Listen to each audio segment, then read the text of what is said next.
Back here this evening, domestic violence survivors took to the State House today to advocate for two sets of bills.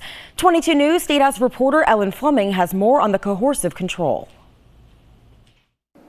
Powerful stories from survivors of domestic abuse were shared today in the hopes of advancing legislation that could help those in similar situations. Currently, to obtain an abuse prevention order or restraining order, physical harm or imminent threat of physical harm is required.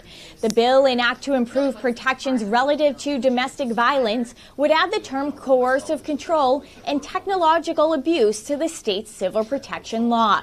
Coercive control is non-physical abuse that is used to intimidate, isolate, and control victims. Despite no visible scars, let me assure you that coercive control in its many forms, be it emotional, psychological, physical, sexual, technological, financial, and legal, is as damaging and devastating as a punch in the face or a broken arm. Abuse is abuse. The group was also advocating for an act relative to controlling an abusive litigation. This is when an abusive partner uses the legal system to maintain power over their victim by continuously taking them to court.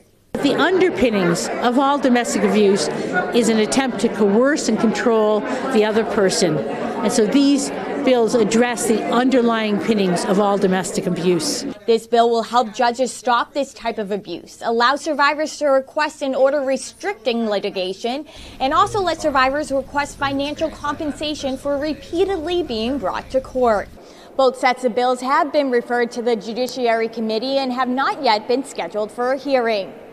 Working for you at the State House in Boston, Ellen Fleming, 22 News.